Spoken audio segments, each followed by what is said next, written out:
कुछ इस तरीके से हमें प्रॉब्लम देखने के लिए मिल रही है। और इस तरीके की अगर पैनल में प्रॉब्लम आती है तो यहाँ पर देखोगे इसमें क्या है कि बहुत सारी आपको लाइनें देखने के लिए मिल रही हैं। हेलो दोस्तों, रिफिक्स इंडिया के यूट्यूब चैनल पे आपका फिर से स्वागत है। और आज की वीडियो में हम देखेंगे, हमारे पास यहाँ पर एक पैनल है और इस पैनल में क्या है कि लाइनिंग की प्रॉब्लम आ रही है। तो आज की वीडियो में हम देखेंगे जो स्टेप बाय स्टेप कैसे हम पैनल को चेक करते हैं और पैनल में कोई प्रॉब्लम आती है तो उसको हम कैसे सॉल्व करते हैं।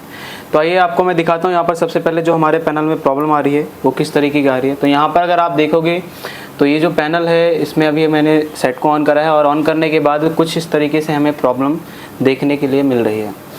और इस तरीके की अगर पैनल में प्रॉब्लम आती है तो यहाँ पर देखोगे इसमें क्या है कि बहुत सारी आपको लाइनें देखने के लिए मिल रही हैं। अब ज़्यादातर जो टेक्नीशियन है उनको क्या लगता है कि यहाँ पर जो कॉफ लगी है उसकी वजह से ये प्रॉब्लम हमें देखने के लिए मिलती है। तो वो क्या करते हैं कि उनको लगता है कि इसमें बॉन्डिंग की ज़रूरत है। तो बेसिकली बॉन्डिंग पे देने से पहले आपको क्या करना है, जो पैनल की पीसीबी होती है उसकी सभी रिक्वायरमेंट वोल्टेज चेक करनी है, क्योंकि वोल्टेज जब आपकी मिसिंग होती है तब भी इस तरीके की प्रॉब्लम आपको देखने के लिए मिल सकती है। तभी क्या है, यहाँ पर देखोगे तो ये स्लो मोशन में हमें प्रॉब्लम देखने के लिए मिल रहा है। यहाँ पर नो सिग्नल का जो मोनो होता है वो चल रहा है, बट यहाँ पर अभी हमें क्लियर नहीं दिख रहा। यहाँ पर अगर मैं कोई बटन यहाँ पर जैसे मेन्यू ओपन करता हूँ तो मेन्यू ओपन करने पे हमें इस तरीके की प्रॉब्लम देखने के लिए मिलती है।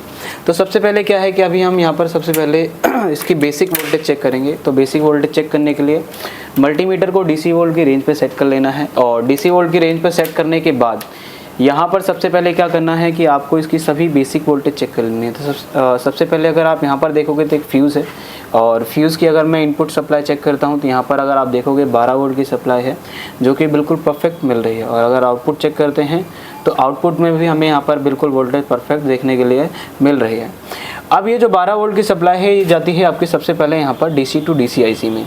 और ये जो डीसी टू डीसी आईसी है इसका काम है यहाँ पर सबसे पहले एवीडीडी वोल्टेज बनाना। तो यहाँ पर अगर आप देखोगे 12 वोल्ट की सप्लाई यहाँ पर इसके अंदर इनपुट हो रही है आईसी के अंदर, और यहाँ पर एक वोल्टेज ये बनाएगी जो सबसे पहले यहाँ पर 3.3 वोल्ट बनेंगे। तो यहाँ पर अगर मैं चेक करता हूँ इस डायोड पे तो यहाँ पर चेक कर लेते हैं। तो कॉइल पे देखते हैं तो यहाँ पर अगर आप देखोगे तो हमें यहाँ पर 3.3 वोल्ट की सप्लाई देखने के लिए मिल रही है।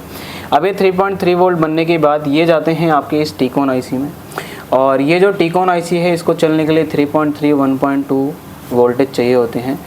और यहाँ पर अगर मैं आपको चेक कर रहा हूँ तो इसके अलग अलग पॉइंट पे यहाँ पर वोल्टेज आते हैं। जैसा कि आप यहाँ पर अगर आप देखोगे तो इस पर 3.3 वोल्ट की सप्लाई मिल रही है। अब इस आईसी की रिक्वायरमेंट पूरी होने के बाद ये एक इनेबल सिग्नल इस आईसी को भेजती है, जिसकी वजह से यहाँ पर सबसे पहले जो वोल्टेज आपका बनेगा वो यहाँ पर एवीडीडी वोल्टेज बनेगा। तो यहाँ पर अगर आप देखोगे तो यहाँ पर हमें 16 वोल्ट की सप्लाई देखने के लिए मिल रही है। ये जो वोल्टेज है ये 12 वोल्ट से बूस्ट वोल्टेज है जिसको हम बोलते हैं एवीडीडी वोल्टेज।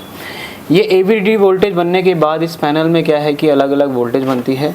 जैसा कि आप अगर यहाँ पर देखोगे तो यहाँ पर आपको अलग अलग पॉइंट्स मिलेंगे। जैसा कि आप यहाँ देखो वीडीडी है, वीडीडी यानी कि जो आपका एवीडीडी पॉइंट होता है उसका ही एक डिफरेंसिव नेम है। तो यहाँ पर देखोगे हमें एवीडीडी सप्लाई मिल रही है। और ये एवीडीडी सप्लाई मिलने के बाद यहाँ पर अगर आप देखोगे तो इसमें क्या है कि यहाँ पर एक पॉइंट देखने के लिए मिल रहा है, और ये जो पॉइंट है इसको हम बोलते हैं वीजीएल, और वीजीएल के डायोड यहाँ पर हमें देखने के लिए मिल रहे हैं। और अगर इस वीजीएल पॉइंट पे मैं वोल्टेज चेक करता हूँ तो आप अगर यहाँ पर देखोगे तो यहाँ पर हमें जो वीजीएल में वोल्टेज मिलती है वो हमें माइनस में देखने के लिए मिलती है। तो यहाँ पर -5 वोल्टेज बिल्कुल परफेक्ट तरीके से हमें यहाँ पर देखने के लिए मिल रहे हैं। अब ये सभी वोल्टेज ओके होने के बाद क्या है कि अभी इस तरीके की प्रॉब्लम आती है तो आपको सबसे पहले क्या करना है, अपने सेट को ऑफ़ कर लेना है। और ऑफ़ करने के बाद अपने मीटर को यहाँ पर सेट कर लेना है आपको डायोड वोल्ट की रेंज पे। और डायोड पे सेट करने के बाद आपको हमेशा टीकॉन आईसी की इम्पीडेंस वैल्यू चेक करनी है सबसे पहले। तो इम्पीडेंस वैल्यू चेक करने के लिए क्या करना है कि आपको रेड वायर को ग्राउंड से लगा लेना है। और ग्राउंड पे लगाने के बाद यहाँ पर क्या है कि इसमें टीकॉन में आपके पेयर्स आते हैं। अब इन पेयर्स को आप चेक करते हो तो सभी पेयर्स पे आपको सेम वैल्यू यानी सेम रीडिंग आनी चाहिए। जैसा कि आप इस पर देखोगे 429 आ रहे हैं, और दूसरे पेयर पे चेक करता हूँ तो इस पर भी 429 के अराउंड है, और तीसरे पे तो यहाँ भी ऑलमोस्ट सेम है, यहाँ भी सेम है, तो यहाँ भी सेम है, यहाँ भी सेम है, इस पर भी सेम है, यानी कहने का मतलब इस पे जो ऑलमोस्ट मैंने जो पेयर्स चेक करे हैं वो सभी पेयर्स में मुझे यहाँ पर सेम रीडिंग देखने के लिए मिल रही है, जिससे मुझे पता चलता है कि जो मेरी टीकॉन आईसी है ये बिल्कुल परफेक्ट तरीके से वर्किंग में है। अब ये इम्पीडेंस वैल्यू चेक करने के बाद इसमें हम यहाँ पर पावर देंगे, और पावर देने के बाद एक बार हम आपको दिखाते हैं, इसमें एक वोल्टेज होती है जिसको हम बोलते हैं VGH वोल्टेज। तो इसको यहाँ पर सबसे पहले हम DC वोल्ट की रेंज पे लगाएंगे और सेट को कर लेंगे ऑन। और यहाँ पर सेट ऑन करने के बाद यहाँ पर अगर मैं आपको दिखाता हूँ तो यहाँ पर अगर आप देखोगे तो एक पॉइंट है यहाँ पर जिसका नाम है VGH, और इस VGH पॉइंट पे अगर मैं यहाँ पर चेक करता हूँ तो यहाँ पर अगर आप देखोगे तो मुझे यहाँ पर VGH की कोई वोल्टेज देखने के लिए नहीं मिल रही है। अब अगर ये VGH की वोल्टेज आपकी नहीं बनेगी तो होगा क्या कि ये जो VGH की वोल्टेज है ये आपके कॉफ से होते हुए गेट लाइन के लिए जाते हैं। तो अभी क्या है, अगर ये VGH वोल्टेज या VGL वोल्टेज मिसिंग होते हैं तो आपको इस तरीके की प्रॉब्लम देखने के लिए मिल सकती है। तो अभी सबसे पहले हम क्या करेंगे, सेट को कर देंगे और ऑफ। और ऑफ़ करने के बाद अभी हम क्या करेंगे, एक अलग से PCB से हम इसको एक VGH वोल्टेज देंगे। अगर आपकी VGH मिसिंग होती है या VGL या AVDD तो आप अलग PCB से इस तरीके से आप दे सकते हो। जैसा कि आप यहाँ पर देखोगे तो मैंने एक यहाँ पर जंपर लगाया है, यहाँ पर देखोगे ये VGH पॉइंट पे। तो यहाँ पर आपको 3 कनेक्शन करने हैं, ग्राउंड लगा लेना है, एक VGH पॉइंट पे लगा लेना है और एक फ्यूज़ के 12 वोल्ट पे लगा लेना है। जब इसमें वोल्टेज जाएगी तो यहाँ पर इसमें VGH वोल्टेज बनेगी और इसकी VGH से हम इस पर वोल्टेज देकर चेक करें, यानी इस पर हम बाईपास करके चेक करेंगे कि क्या कंडीशन इसकी रहती है। तो यहाँ पर सबसे पहले क्या करेंगे, हम सेट को बंद करने के बाद इसमें हम जो 12 वोल्ट की सप्लाई है, यहाँ अगर आप देखोगे तो फ्यूज़ है, इस फ्यूज़ पे हम यहाँ पर सबसे पहले 12 वोल्ट की सप्लाई को ज्वाइन कर देंगे।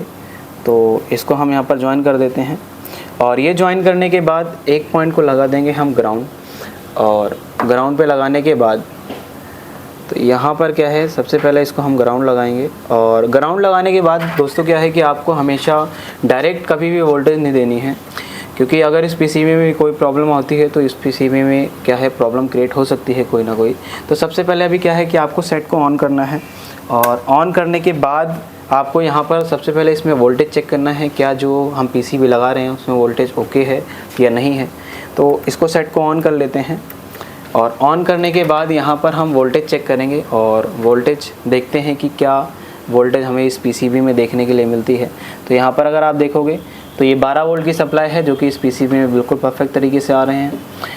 और 12 वोल्ट की सप्लाई आने के बाद यहाँ पर अगर हम VGH पॉइंट पे वोल्टेज चेक करते हैं तो यहाँ पर अगर आप देखोगे तो ये हमें यहाँ पर 25 वोल्टेज बिल्कुल परफेक्ट तरीके से देखने के लिए मिल रहे हैं। अभी जो वोल्टेज है हमारे VGH के वोल्टेज बन रहे हैं और जो कि बिल्कुल हमें यहाँ पर स्टेबल देखने के लिए मिल रहे हैं। अब ये वोल्टेज बनने के बाद अभी हम सबसे पहले क्या करेंगे, इसको यहाँ पर VGH के पॉइंट पे देंगे और VGH पॉइंट पर देने के बाद देखते हैं कि क्या कंडीशन रहती है। तो सेट को यहाँ पर क्या कर लेंगे, बंद कर लेंगे और बंद करने के बाद यहाँ पर हम इस पॉइंट को VGH पॉइंट पे जोड़ देंगे और VGH पॉइंट पे जोड़ने के बाद चेक करेंगे क्या कंडीशन रहती है हमारे पैनल की।